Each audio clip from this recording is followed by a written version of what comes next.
നമസ്കാരം. TCV prime time ന്യൂസിലേക്ക് സ്വാഗതം. ആദ്യം പ്രധാന വാർത്തകൾ. തെരഞ്ഞെടുപ്പ് ചൂടിന് ശേഷം പരീക്ഷാ ചൂടിലേക്ക് സംസ്ഥാനം. തെരഞ്ഞെടുപ്പ് കണക്കിലെടുത്ത് മാറ്റിവെച്ച SSLC, +2 പരീക്ഷകൾ ആരംഭിച്ചു. വോട്ടിംഗ് യന്ത്രങ്ങൾക്ക് ഒരുക്കുന്നത് ത്രിതല സുരക്ഷ. സ്ട്രോങ് റൂമുകൾക്ക് മുന്നിലും പുറത്തും BSFും കേരള പോലീസിന്റെയും ശക്തമായ കാവൽ. 24 മണിക്കൂറും കസ്റ്റഡി ഓഫീസറുടെ സാന്നിധ്യവും ഉണ്ടാകും. മസ്ജിദുകൾ ധാർമ്മികതയുടെ സാംസ്കാരിക കേന്ദ്രങ്ങളെന്ന് പാണക്കാട് സയ്യിദ് ഹൈദരലി ശിഹാബ് തങ്ങൾ. കോവിഡ് പ്രതിദിന കണക്കുകൾ ക്രമാതീതമായി ഉയരുന്നു. 4353 പുതിയ രോഗികൾ. 24 മണിക്കൂറിനിടെ 63,901 സാമ്പിളുകൾ പരിശോധിച്ചു. 18 മരണങ്ങൾ കൂടി.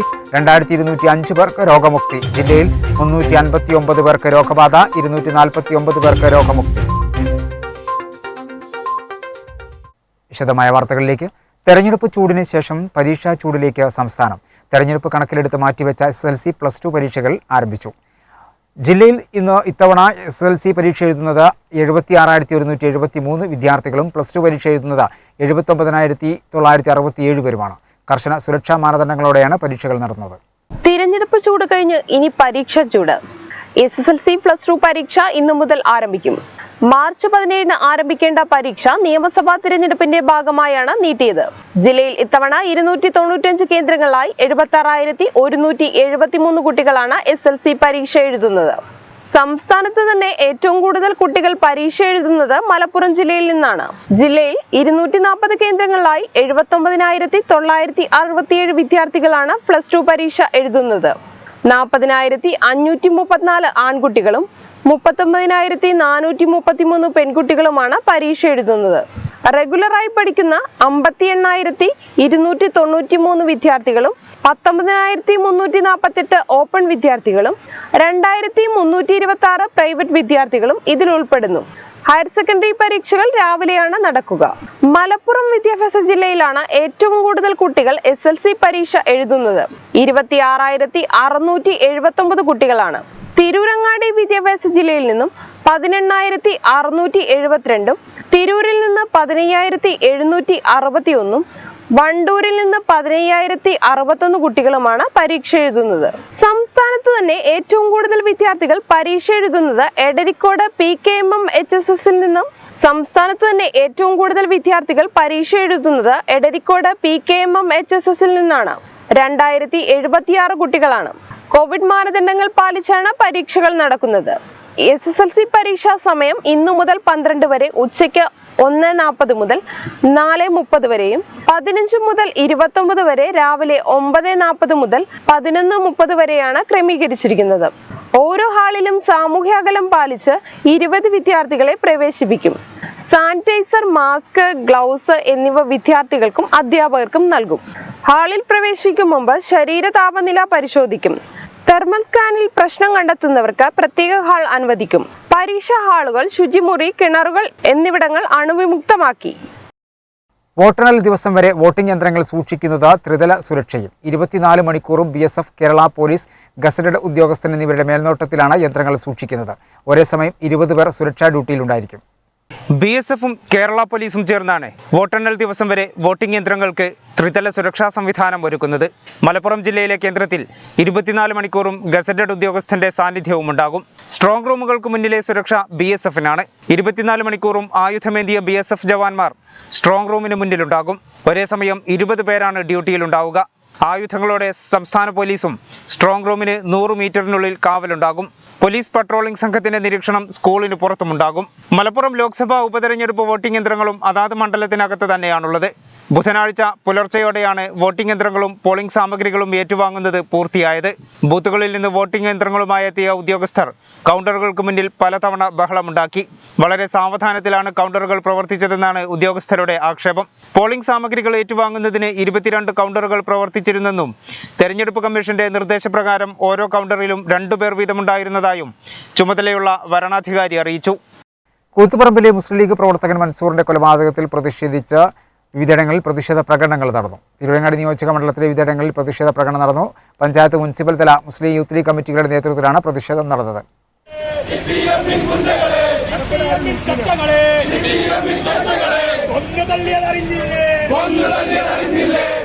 കണ്ണൂർ കൂത്തുപറമ്പിലെ മുസ്ലിം ലീഗ് പ്രവർത്തകൻ മൻസൂറിന്റെ കൊലപാതകത്തിൽ പ്രതിഷേധിച്ചായിരുന്നു പ്രതിഷേധ പ്രകടനങ്ങൾ അരങ്ങേറിയത്. പരപ്പനങ്ങാടി, തിരൂരങ്ങാടി, നന്നമ്പ്ര, തെന്നല, പെരുമണ്ണ, ക്ലാരി, എടരിക്കോട് പ്രദേശങ്ങളിലാണ് പ്രതിഷേധ പ്രകടനം നടന്നത്.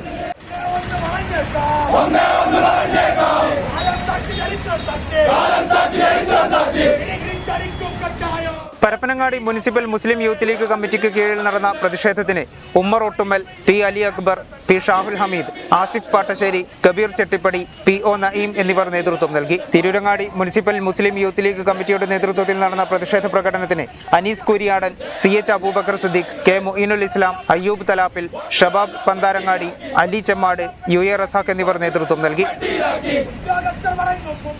കലാകാരന്മാരുടെ കൂട്ടായ്മയായ കാഫിന്റെ നേതൃത്വത്തിൽ അംഗങ്ങളിൽ പ്രയാസം അനുഭവിക്കുന്ന കലാകാരന്മാർക്ക് ധനസഹായവും വസ്ത്രവും നൽകി. കാഫിന്റെ വാർഷികാഘോഷ ചടങ്ങിനായി സ്വരൂപിച്ച ഫണ്ടാണ് ആഘോഷ പരിപാടികൾ മാറ്റിവെച്ച് അംഗങ്ങൾക്ക് നൽകുന്നത്. കലാകാരന്മാരുടെ കൂട്ടായ്മയായ കാഫിന്റെ നേതൃത്വത്തിൽ അംഗങ്ങളിൽ പ്രയാസം അനുഭവിക്കുന്ന കലാകാരന്മാർക്ക് ധനസഹായവും വസ്ത്രവും നൽകി. ഹിന്ദുസ്ഥാനി സംഗീതം മലബാറിനെ പരിചയപ്പെടുത്തിയ വിൻസെന്റ് മാസ്റ്ററുടെ വിധവ ലീലാമ്മയ്ക്ക് നൽകിയാണ് ജില്ലയിൽ തുടക്കം കുറിച്ചത്. ധനസഹായം വേണു കൊൽക്കത്തയും വസ്ത്രം സേൽറ്റി തിരൂരും ലീലാമ്മയ്ക്ക് കൈമാറി. ചടങ്ങിൽ ഗായകൻ ഫിറോസ് ബാബു, മനോജ്, ബഷീർ തുടങ്ങിയവർ പങ്കെടുത്തു. കാഫിന്റെ വാർഷികാഘോഷ ചടങ്ങിനായി സ്വരൂപിച്ച ഫണ്ടാണ് വാർഷികാഘോഷ ചടങ്ങുകൾ ഒഴിവാക്കി അംഗങ്ങൾക്ക് നൽകുന്നതെന്ന് ഗായകൻ ഫിറോസ് ബാബു പറഞ്ഞു. ഏറെ പ്രയാസങ്ങൾ ഉള്ള ഒരു കലാകാരന്റെ ഒരു കാലഘട്ടത്തിലാണ് ഈ സംഘടനയ്ക്ക് രൂപം കൊടുക്കപ്പെടുന്നത്.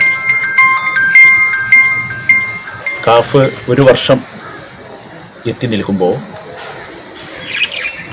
വാർഷിക ആഘോഷം എന്നൊക്കെ നമ്മൾ പറയുമല്ലോ. അപ്പോൾ ഒരു വാർഷിക ആഘോഷം വേണമെന്ന് ചിന്തിച്ചപ്പോൾ ആഘോഷത്തിന് വേണ്ടി ചിലവാകുന്ന ചിലവുകൾ കൂടി ചെറിയ കലാകാരൻ്റെ ക്ഷേമത്തിന് വിനിയോഗിക്കാം എന്ന് തീരുമാനിച്ചുകൊണ്ട് മലപ്പുറം ജില്ല, മറ്റ് ചില ജില്ലകളിലൊക്കെ, കേരളത്തിലെ മറ്റ് ചില ജില്ലകളിൽ ചെറുതായിട്ടൊക്കെയുള്ള ആഘോഷങ്ങൾ അവർ സംഘടിപ്പിച്ചിട്ടുണ്ട്. മലപ്പുറം ജില്ലയിലെ നമ്മുടെ ഡിസ്ട്രിക്ട് കമ്മിറ്റി ഒരു തീരുമാനമെടുത്തത്, ചെറിയ ആലോചനയിൽ തീരുമാനിച്ചത്, ആ ആഘോഷത്തിന് വേണ്ടി എന്തായാലും ഒരു ചിലവ് വരുമല്ലോ ഈ കാലഘട്ടത്തിൽ, അതുകൂടി മറ്റുള്ള കലാകാരന് ഉപകരിക്കട്ടെ ജില്ലയിലെന്ന് തീരുമാനിച്ച്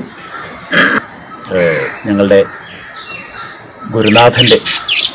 ഗുരുനാഥൻ്റെ എന്ന് മാത്രമല്ല, മലബാറിൻ്റെ, കേരളത്തിൻ്റെ ഹിന്ദുസ്ഥാനി ഗുരുനാഥനായിരുന്ന നമ്മളെ വിട്ടുപോയ വിൻസെൻ്റ് മാസ്റ്ററുടെ പ്രിയ പത്നിക്ക്, ഞങ്ങളുടെ അമ്മയ്ക്ക് ചെറിയ ഒരു ഉപഹാരം കൊടുത്തുകൊണ്ട് ഞങ്ങളുടെ സന്തോഷം കൈമാറിക്കൊണ്ട് ഇവിടെ നിന്ന് ഞങ്ങളത് ആരംഭിക്കുകയാണ്. ഇന്ന് തന്നെ ഞങ്ങൾ ജില്ലയുടെ എല്ലാ ഭാഗത്തും ഇതിൻ്റെ പ്രവർത്തകരായിട്ട് ഞങ്ങൾ എത്തിച്ചേരും. ഒരു ഇടവേള.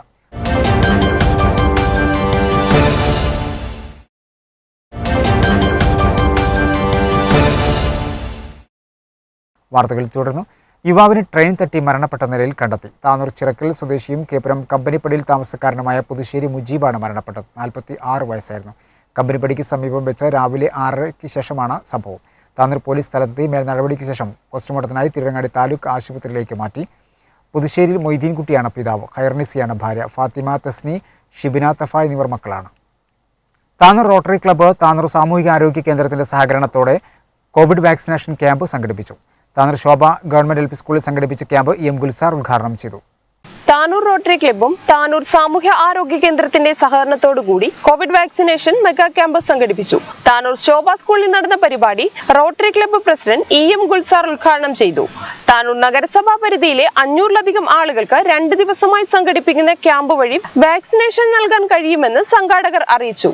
ചടങ്ങിൽ താനൂർ സാമൂഹ്യ ആരോഗ്യ കേന്ദ്രം ജീവനക്കാർ P. സുരേഷ്, ഡോക്ടർ അനു, പ്രദീപ്, ലാമിക് റഹ്മാൻ, ഫിറോസ്, പ്രജിത്ത്, അനിൽ തുടങ്ങിയവർ ക്യാമ്പിന് നേതൃത്വം നൽകി. റോട്ടറി കോവിഡ് ടാസ്ക് ഇന്ത്യൻ്റെ ഭാഗമായിട്ട് താനൂർ റോട്ടറി നമ്മളൊരു ക്യാമ്പ്, ഒരു മെഗാ ക്യാമ്പ് അതിപ്പം നടന്നുകൊണ്ടിരിക്കുകയാണ്.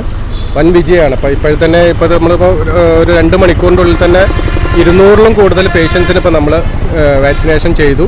ആർക്കും ഒരു പ്രശ്നമില്ല. എല്ലാവർക്കും കുറേ ഒരു അവയർനെസ്സിൻ്റെ ഒരു പ്രശ്നമുണ്ട്. കാരണം ഒരു പേടി, അത് ഒട്ടും പേടിക്കേണ്ട കാര്യമില്ല. ഇതൊരു സിമ്പിൾ, വെരി സിമ്പിൾ, സാധാരണ ഒരു വാക്സിനേഷൻ എടുക്കുന്ന ഒരു ഇതന്നെ ഇതിലുള്ളൂ. അതിലൊരു അവയർനെസ്സിൻ്റെ ഒരു പ്രശ്നം ഉണ്ടെന്നാണ് തോന്നുന്നു. പക്ഷെ എന്തെങ്കിൽ കൂടി ഇപ്പോൾ ഈ 45 വയസ്സിൻ്റെ മീതായപ്പോൾ ഒരുപാട് രജിസ്ട്രേഷനും അതേപോലെ ഇനിയിപ്പോൾ നമ്മൾ 1 മണി വരെയാണ് ടൈം, നാളെയും കൂടിയുണ്ട്. അപ്പോൾ മാക്സിമം ആൾക്കാർ ഇതിൽ വന്ന് അറ്റൻഡ് ചെയ്യാനാണ് നമ്മൾ ഉദ്ദേശിക്കുന്നത്. കേന്ദ്ര നൈപുണ്യ വികസന സംരംഭകത്വ മന്ത്രാലയത്തിന് കീഴിൽ പ്രവർത്തിക്കുന്ന ജൻ ശിക്ഷൻ സംസ്ഥാൻ കീഴിൽ തൊഴിൽ പരിശീലനം പൂർത്തിയാക്കിയവരുടെ ഉൽപ്പന്നങ്ങളുടെ വിപണനവും പ്രദർശനവും താനൂരിൽ നടന്നു. PV അബ്ദുൽ വഹാബ് ഉദ്ഘാടനം ചെയ്തു. കേന്ദ്ര നൈപുണ്യ വികസന സംരംഭകത്വ മന്ത്രാലയത്തിന് കീഴിൽ പ്രവർത്തിക്കുന്ന ജൻ ശിക്ഷൻ സംസ്ഥാന കീഴിൽ തൊഴിൽ പരിശീലനം പൂർത്തിയാക്കിയവരുടെ ഉൽപ്പന്നങ്ങളുടെ വിപണനവും പ്രദർശനവും താനൂരിൽ നടന്നു. താനൂർ ജംഗ്ഷനിൽ ദിശ എന്ന പേരിലൊരുക്കിയ പ്രദർശനം JSS chairman PV Abdul Wahab ഉദ്ഘാടനം ചെയ്തു.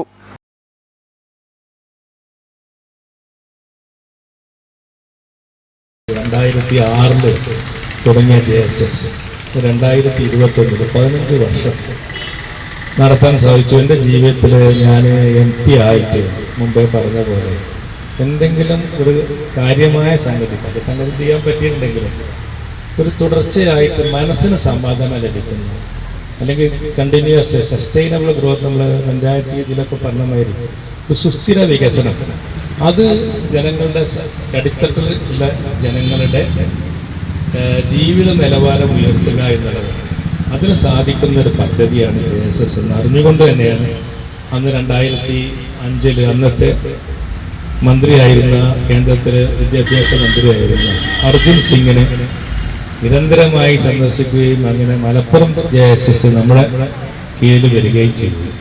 താനൂർ നഗരസഭാ ചെയർമാൻ ഷംസുദ്ദീൻ അധ്യക്ഷനായിരുന്നു.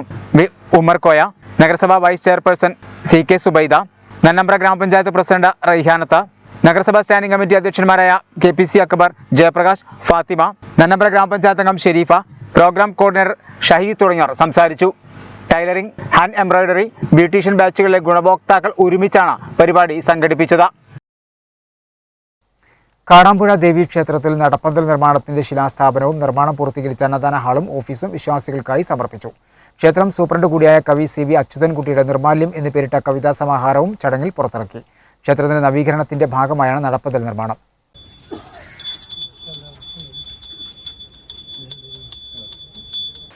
70 കോടിയോളം രൂപ ചെലവ് വരുന്ന വലിയ നവീകരണ പ്രവർത്തനങ്ങളാണ് കാടാമ്പുഴ ദേവസ്വത്തിന്റെ മാസ്റ്റർ പ്ലാനിലുള്ളത്. ഇതിൽ ചിലത് പൂർത്തിയായി കഴിഞ്ഞു. ക്ഷേത്ര നവീകരണത്തിന്റെ ഭാഗമായുള്ള പുതിയ നടപ്പന്തൽ നിർമ്മാണത്തിന്റെ ശിലാസ്ഥാപനം ക്ഷേത്രം തന്ത്രി അണ്ടലാടി ഉണ്ണി നമ്പൂതിരിപ്പാട് നിർവഹിച്ചു. ക്ഷേത്രം സൂപ്രണ്ട് കൂടിയായ കവി CV അച്യുതൻകുട്ടിയുടെ കവിതാ സമാഹാരമായ നിർമാല്യം ചടങ്ങിൽ പുറത്തിറക്കി.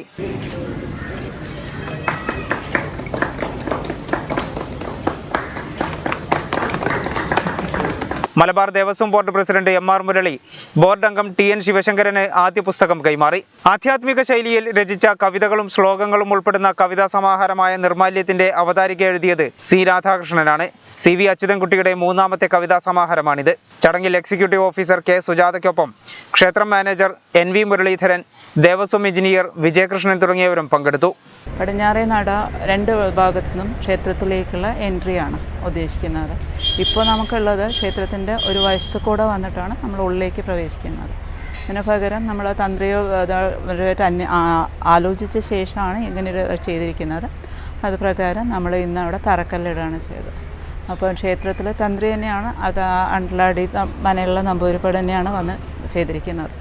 ഞങ്ങളുടെ തന്നെ ദേവസ്വം സ്റ്റാഫായിരുന്ന അച്യുതൻകുട്ടി വാര്യർ സാറിൻ്റെ ദേവസ്വം സൂപ്രണ്ടാണ് അദ്ദേഹത്തിൻ്റെ ഒരു പുസ്തക പ്രകാശനം കൂടെ ഇവിടെ നടത്തിയിട്ടുണ്ട്. നിർമാല്യം എന്നാണ് പുസ്തകത്തിൻ്റെ പേര്. ഒരു ഇടവേള.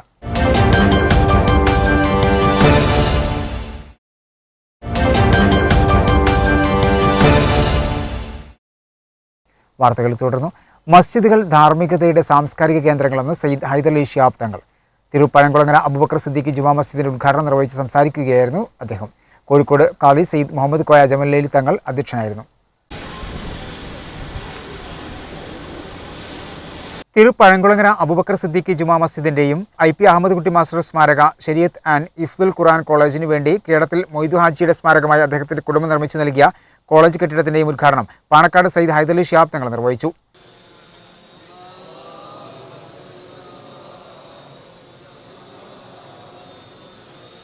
നമ്മൾ ഈ നീട്ടുന്ന ഈ ഹാള് മുഴുവൻ, ഈ മേറാവ് ഉൾപ്പെടെ ഇതിൻ്റെ ചുമരിൻ്റെ ഉള്ളിലുള്ള സ്ഥലം, പിന്നെ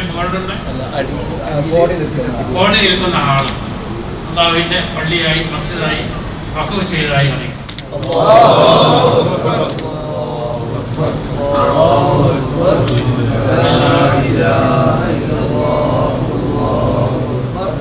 മസ്ജിദുകൾ ധാർമ്മികത പ്രചരിപ്പിക്കുന്ന സാംസ്കാരിക സൗധങ്ങളാണെന്ന് അദ്ദേഹം പറഞ്ഞു. കോഴിക്കോട് ഖാദി സയ്യിദ് മുഹമ്മദ് കോയ ജമലലി തങ്ങൾ അധ്യക്ഷനായിരുന്നു. അല്ലാഹുവിൻ്റെ അപാരമായ അനുഗ്രഹത്താൽ എടുപ്പുള്ള, നല്ല കാഴ്ച ഭംഗിയുള്ള, പ്രൗഢിയുള്ള നല്ലൊരു പള്ളി ഇവിടെ നിർമ്മിക്കാൻ സാധിച്ചു. ഒട്ടനവധി സഹായങ്ങൾ ഇതിൻ്റെ പിന്നിലുണ്ട്. നേരത്തെ ഇവിടെ സൂചിപ്പിച്ചതുപോലെ സാമ്പത്തികമായ ഒരുപാട് സഹായങ്ങൾ, ശാരീരികമായ ഒരുപാട് സഹായങ്ങൾ, അതുപോലെ തന്നെ ഇതിന് കൂടെ നിന്നുകൊണ്ട് സഹായിച്ച ഇതിനെല്ലാമെല്ലാമായ ഒരുപാട് ആളുകൾ. അള്ളാഹു അർഹിക്കുന്ന പ്രതിഫലം ദുനിയാവിലും ആഖിറത്തിലും നൽകട്ടെ എന്ന് ദുആ ചെയ്യുകയാണ്. നമുക്ക് ചെയ്യാനുള്ളതും അത് തന്നെയാണ്. ഖലീലുല്ലാഹി ഇബ്രാഹിം നബി അലൈഹിസ്സലാം അള്ളാഹുവിൻ്റെ കഅബ പണിതിന് ശേഷം ദുആ ചെയ്യുന്നത് തന്നെയാണ്, റബ്ബനാ തഖബ്ബൽ മിന്നാ ഇന്നക അൻതസ് സമീഉൽ അലീം. ഒക്കെ പണി തീർന്നതിൻ്റെ ശേഷം നമുക്ക് ദുആ ചെയ്യാനുള്ളതാണ്. പഠിച്ചവനെ ഞങ്ങളൊക്കെ ഇതൊക്കെ സ്വീകരിക്കണേ എന്നുള്ളത്. ഇത് സഹായിച്ചവരൊക്കെ ദുആ ചെയ്യണം, ഓരോരുത്തരും ദുആ ചെയ്യണം. ഞാൻ ഇവിടെ വലിയ സംഖ്യ നൽകി, ഞാനിങ്ങനെ സൗകര്യം ചെയ്തു, എൻ്റെ സഹായങ്ങളുണ്ടായിരുന്നു, പഠിച്ചവനെ ഇതൊക്കെ ഞങ്ങളൊക്കെ സ്വീകരിക്കണേ എന്ന് ഓരോരുത്തരും ദുആ ചെയ്യണം. സമസ്ത Kerala Islamatha Vidyabhyasa board general secretary MT Abdulla Musliyar മുഖ്യാതിഥിയായി പങ്കെടുത്തു. സമസ്ത മുഷാവറാംഗവും കോട്ടുമഹൽ പ്രസിഡന്റുമായ MP Mustafal Faizy, Salahuddin Faizy Venniyur, KP Razak Faizy, C Mammootty, Kurukkoli Moideen, Pallar Muhammad കുട്ടി മുസ്ലിയാർ, ഖത്തീബ് ഷമീർ ഫൈസി, നഗരസഭാ vice chairman Pangattu Ramankutty, doctor Jayakrishnan, Kedathil Abdurahman Moyni, KP Abdullakutty, Pulikkal Hamza master, Abdul Haq Faizy, Ashrafi, Ammangara Abdullakutty Haji, IP Shabuddeen Wafi, Pulikkal Baba Haji തുടങ്ങിയവർ പ്രസംഗിച്ചു. K മൊയ്തീൻകുട്ടി എന്ന കൽപ്പബാവ റിപ്പോർട്ട് അവതരിപ്പിച്ചു. മസ്ജിദ് നിർമ്മാണ കമ്മിറ്റി ചെയർമാൻ കേടത്തിൽ ഇബ്രാഹിം ഹാജി സ്വാഗതവും കൺവീനർ പൂന്തല മുസ്തഫ നന്ദിയും പറഞ്ഞു. രണ്ടത്താണി GMP സ്കൂളിൽ തീപിടുത്തം, ലക്ഷങ്ങളുടെ നഷ്ടം. വ്യാഴാഴ്ച രാവിലെ ലാബിൽ നിന്നാണ് തീ ഉയരുന്നത് നാട്ടുകാരുടെ ശ്രദ്ധയിൽപ്പെട്ടത്. രണ്ടത്താണി GMP സ്കൂളിലാണ് തീപിടുത്തമുണ്ടായത്. ലക്ഷങ്ങളുടെ നഷ്ടമാണ് ഉണ്ടായത്. വ്യാഴാഴ്ച രാവിലെ ലാബിൽ നിന്നാണ് ആദ്യം തീ ഉയർന്നത്. ലാബ് പൂർണ്ണമായും യൂണിഫോം സൂക്ഷിച്ചിരുന്ന റൂമും സ്റ്റാഫ് റൂമും ഫാൻ, മൈക്ക്, വയറിംഗ് എന്നിവയും കത്തിനശിച്ചു. ലാബിലെ രാസവസ്തുക്കളിൽ നിന്നാണ് തീ പടർന്നതാണ് നിഗമനം. 5 ലക്ഷം രൂപയുടെ നഷ്ടം ഉണ്ടായിട്ടുണ്ടെന്നാണ് പ്രധാനാധ്യാപകൻ പറയുന്നത്. നമ്മുടെ സ്കൂളിന്റെ ഈ ഭാഗത്ത് തീപിടുത്തം ഉണ്ടായിട്ട് കാണുന്നത് പുറത്തുനിന്നുള്ള ഇടപെടലല്ല എന്നാണ് മനസ്സിലാവുന്നത്. ഇവിടെ കെമിക്കൽസിന് തീപിടിച്ചിട്ടായിരിക്കാം സംഭവിച്ചിരിക്കുന്നത്. എന്തായിരുന്നാലും 2-3 ക്ലാസ് റൂം, 2 ക്ലാസ് റൂം ഫുള്ളായിട്ട് പോയിരിക്കുകയാണ്. സ്റ്റാഫ് റൂമും അതുപോലെ ലാബും പിന്നെ യൂണിഫോം വെച്ചിരിക്കുന്ന റൂമും എല്ലാം പോയിരിക്കുകയാണ്. ഏകദേശം ഒരു 4-5 ലക്ഷം രൂപയുടെ നഷ്ടം നമുക്കുണ്ടായിരിക്കും.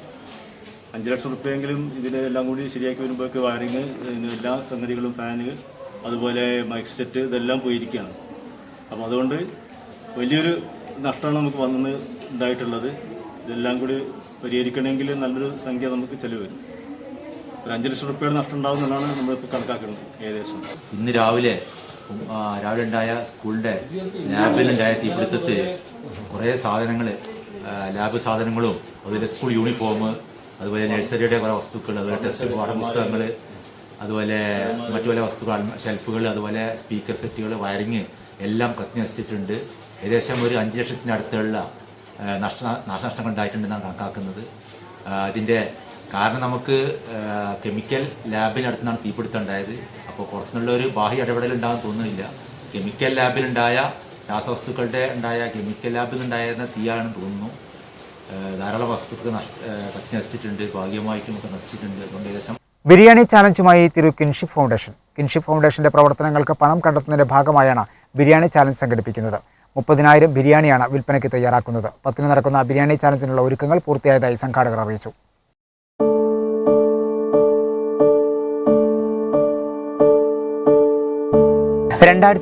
ലാണ് കിൻഷിപ്പ് എന്ന സ്ഥാപനം തിരൂരിൽ പ്രവർത്തനം ആരംഭിക്കുന്നത്.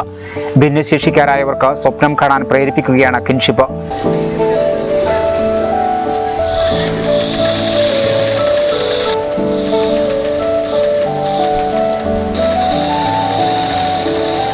ജീവിതത്തിൽ ഇനി ഒന്നും ഇല്ലെന്ന് കരുതി 4 ചുമരുകൾക്കുള്ളിൽ കഴിയേണ്ടി വന്നവരെ സ്വപ്നതുല്യമായ നേട്ടത്തിലേക്ക്, അതിരുകളില്ലാത്ത ആകാശങ്ങളിലേക്ക് കൈപ്പിടിച്ചുയർത്തുകയായിരുന്നു കിൻഷിപ്പ്. അംഗവൈകല്യമുള്ള പ്രാഥമിക കർമ്മങ്ങൾ പോലും ചെയ്യാൻ കഴിയാതിരുന്ന 100ഓളം പേരെയാണ് 7 വർഷത്തിനിടയിൽ പ്രതീക്ഷകൾ നൽകി കൈപ്പിടിച്ചുയർത്തിയത്. അവർക്ക് വേണ്ട ഫിസിയോതെറാപ്പി, സ്പീച്ച് തെറാപ്പി തുടങ്ങിയ 7ഓളം തെറാപ്പികൾ, യോഗ, കൗൺസിൽ, ഭക്ഷണം, വാഹന സൗകര്യം എല്ലാം നൽകുന്നുണ്ട്. എല്ലാം തീർത്തും സൗജന്യമാണ്. നിലവിൽ 30 പേരാണ് ഇവിടെയുള്ളത്. ഒരു മാസം 2 ലക്ഷത്തോളം രൂപയാണ് ചെലവ് വരുന്നത്. കിൻഷിപ്പിന്റെ പ്രവർത്തനങ്ങൾക്ക് ഫണ്ട് കണ്ടെത്തുക എന്ന ലക്ഷ്യത്തോടെയാണ് സ്നേഹതീരം വളണ്ടിയേഴ്സിന്റെ സഹായത്തോടെ ബിരിയാണി ചാലഞ്ച് നടത്തുന്നത്. ഇതിനായി 30,000 ബിരിയാണിയാണ് തയ്യാറാക്കുന്നത്. 100 രൂപയ്ക്ക് വിൽപ്പന നടത്തുന്ന ബിരിയാണിയുടെ ലാഭവിഹിതം മാറ്റിവെക്കും. ജനങ്ങളുടെ വലിയ പിന്തുണയാണ് ബിരിയാണി ചാലഞ്ചിന് ലഭിക്കുന്നതെന്ന് കിൻഷിപ്പ് ഭാരവാഹികൾ പറയുന്നു. ആവശ്യമായ അരിയും ഇറച്ചിയും അടക്കം പലരും നൽകുന്നുണ്ട്. കോൺഫെഡറേഷൻ ഓഫ് കേരള കാറ്ററിംഗ് അസോസിയേഷനിലെ 100ഓളം വരുന്ന പാചക തൊഴിലാളികൾ സൗജന്യമായാണ് പാചകം ചെയ്തു നൽകുന്നത്. 13 പഞ്ചായത്തുകളിലും 2 നഗരസഭകളിലുമായി വിവിധ ക്ലബ്ബുകളുടെ ആഭിമുഖ്യത്തിൽ രൂപീകരിച്ച കോർഡിനേഷൻ കമ്മിറ്റി വഴിയാണ് ബിരിയാണി വിതരണം ചെയ്യുക. കൂടാതെ പഞ്ചായത്തുകളിൽ പ്രത്യേക ഔട്ട്ലെറ്റുകളും ഉണ്ടാക്കും. സാന്ത്വനം കൂട്ടായ്മ, ചേംബർ ഓഫ് കൊമേഴ്സ്, JCI തുടങ്ങിയ എല്ലാ വിഭാഗം ആളുകളുമായി സഹകരിച്ചാണ് ബിരിയാണി ചാലഞ്ച് സംഘടിപ്പിക്കുന്നത്. ജീവിതത്തിൽ പ്രതീക്ഷകൾ നഷ്ടപ്പെട്ടവരെ ശാസ്ത്രീയ സംവിധാനത്തിലൂടെ കൈപിടിച്ചുയർത്തുന്ന കിൻഷിപ്പിന്റെ പ്രവർത്തനങ്ങൾക്കായി നടത്തുന്ന ഈ ബിരിയാണി ചാലഞ്ചിൽ നമുക്കും പങ്കാളികളാകാം. ഒരു ഇടവേള കൂടി.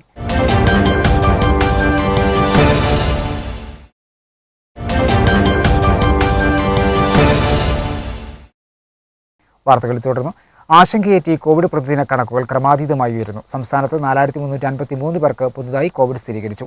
24 മണിക്കൂറിന്റെ 63,901 സാമ്പിളുകളാണ് പരിശോധിച്ചത്. ടെസ്റ്റ് പോസിറ്റിവിറ്റി നിരക്ക് 6.81 ആണ്. 18 മരണങ്ങൾ കൂടി സ്ഥിരീകരിച്ച് ആകെ മരണസംഖ്യ 4728ആയി. 2205 പേർ രോഗമുക്തരായി. ജില്ലയിൽ 359 പേർക്ക് രോഗം ബാധിച്ചു. 249 പേർ രോഗമുക്തരായി. ആകെ മരണസംഖ്യ 613ആയി. സംസ്ഥാനത്ത് ആശങ്കയേറ്റി കോവിഡ് കണക്കുകൾ ക്രമാതീതമായി വർദ്ധിക്കുകയാണ്. 4353 പേർക്ക് പുതുതായി കോവിഡ് സ്ഥിരീകരിച്ചു. എറണാകുളം ജില്ലയിലാണ് ഏറ്റവും കൂടുതൽ രോഗികളുള്ളത്. ഇടുക്കി ജില്ലയിൽ ഏറ്റവും കുറവും. എറണാകുളത്ത് 654, കോഴിക്കോട് 453, തിരുവനന്തപുരം 444, തൃശൂർ 393, മലപ്പുറം 359, കണ്ണൂർ 334, കോട്ടയം 324, കൊല്ലം 279, ആലപ്പുഴ 241, കാസർഗോഡ് 234, പാലക്കാട് 190, വയനാട് 176, പത്തനംതിട്ട 147, ഇടുക്കി 125 എന്നിങ്ങനെയാണ് ഓരോ ജില്ലകളിലെയും രോഗബാധയുടെ കണക്ക്. UK അടക്കമുള്ള അന്യരാജ്യങ്ങളിൽ നിന്നും വന്ന ആർക്കും തന്നെ കഴിഞ്ഞ 24 മണിക്കൂറിനകം കോവിഡ് സ്ഥിരീകരിച്ചിട്ടില്ല. 24 മണിക്കൂറിനിടെ 63,901 സാമ്പിളുകളാണ് പരിശോധിച്ചത്. ടെസ്റ്റ് പോസിറ്റിവിറ്റി നിരക്ക് 6.81% ഉയർന്നു. 18 മരണങ്ങൾ കൂടി കോവിഡ് മൂലമാണെന്ന് സ്ഥിരീകരിച്ചതോടെ ആകെ മരണസംഖ്യ 4728ആയി. രോഗം ബാധിച്ചവരിൽ 3858 പേർക്കും സമ്പർക്കത്തിലൂടെയാണ് രോഗം ബാധിച്ചത്. അതേസമയം 2205 പേർ രോഗം ഭേദമായി ആശുപത്രി വിട്ടു. മലപ്പുറം ജില്ലയിൽ 359 പേർക്കാണ് കോവിഡ് സ്ഥിരീകരിച്ചത്. ഉറവിടമറിയാതെ 10 പേർക്കും നേരിട്ടുള്ള സമ്പർക്കത്തിലൂടെ 343 പേർക്കും വൈറസ് ബാധയുണ്ടായി. വിദേശത്ത് നിന്നെത്തിയ 2 പേർക്കും ഇതര സംസ്ഥാനത്ത് നിന്നെത്തിയ 4 പേർക്കും ഇന്ന് രോഗബാധ സ്ഥിരീകരിച്ചിട്ടുണ്ട്. 249 പേർ കൂടി രോഗമുക്തരായതോടെ ജില്ലയിൽ ആകെ രോഗമുക്തരായവരുടെ എണ്ണം 1,22,742ആയി. 1931 പേർ വിവിധ ചികിത്സാ കേന്ദ്രങ്ങളിലായി ഇപ്പോൾ നിരീക്ഷണത്തിലുണ്ട്. ഇതുവരെ 613 പേരാണ് മലപ്പുറം ജില്ലയിൽ കോവിഡ് ബാധിച്ചു മരിച്ചത്. ഏതെങ്കിലും വിധത്തിലുള്ള ആരോഗ്യ പ്രശ്നങ്ങളുണ്ടെങ്കിൽ ഒരു കാരണവശാലും നേരിട്ട് ആശുപത്രികളിൽ പോകാതെ ജില്ലാതല കൺട്രോൾ സെല്ലിൽ വിളിച്ച് ലഭിക്കുന്ന നിർദ്ദേശങ്ങൾ പൂർണ്ണമായും പാലിക്കേണ്ടതാണെന്ന് ജില്ലാ medical officer doctor K. Sakeen അറിയിച്ചു. മണ്ണാർക്കാട് MLAയും മുസ്ലിം ലീഗ് സംസ്ഥാന സെക്രട്ടറിയുമായ ഡക്കൻ ഷംസുദ്ദീൻ്റെ മാതാവും പരേതനായ പച്ചാട്രി നവാംകുത്ത് മുഹമ്മദ് കുട്ടിയുടെ ഭാര്യയുമായ മുറിവഴിക്കൽ കോളപ്പാട്ട് വട്ടിയം വീട്ടിൽ മറിയക്കുട്ടി നിര്യാതയായി. 70 വയസ്സായിരുന്നു. ഉമ്മു ഹബീബ മകളാണ്. നടുവിലങ്ങാടി സ്വദേശി മംഗലം കുന്നത്ത മനോജ് നിര്യാതനായി. 43 വയസ്സായിരുന്നു. CPM താഴെപ്പാലം ബ്രാഞ്ച് അംഗമാണ്. തങ്കമണിയാണ് അമ്മ. ജിൻസി ഭാര്യയും അമൽജിത്ത്, അഖിൽ, ആരവ് എന്നിവർ മക്കളുമാണ്. പ്രധാന വാർത്തകൾ ഒരിക്കൽ കൂടി. തെരഞ്ഞെടുപ്പ് ചൂടിന് ശേഷം പരീക്ഷാ ചൂടിലേക്ക് സംസ്ഥാനം. തെരഞ്ഞെടുപ്പ് കണക്കിലെടുത്ത് മാറ്റിവെച്ച SSLC, +2 പരീക്ഷകൾ ആരംഭിച്ചു.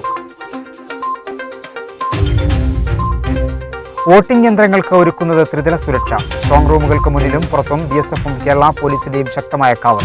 24 മണിക്കൂറും കസ്റ്റഡി ഓഫീസറുടെ സാന്നിധ്യവും ഉണ്ടാകും. മസ്ജിദുകൾ ധാർമ്മികതയുടെ സാംസ്കാരിക കേന്ദ്രങ്ങളെന്ന് പാണക്കാട് സയ്യിദ് ഹൈദരലി ശിഹാബ് തങ്ങൾ. കോവിഡ് പ്രതിദിന കണക്കുകൾ ക്രമാതീതമായി ഉയരുന്നു. 4353 പുതിയ രോഗികൾ. 24 മണിക്കൂറിനിടെ 63,901 സാമ്പിളുകൾ പരിശോധിച്ചു. 18 മരണങ്ങൾ കൂടി. 2205 പേർക്ക് രോഗമുക്തി. ജില്ലയിൽ 359 പേർക്ക് രോഗബാധ. 249 പേർക്ക് രോഗമുക്തി.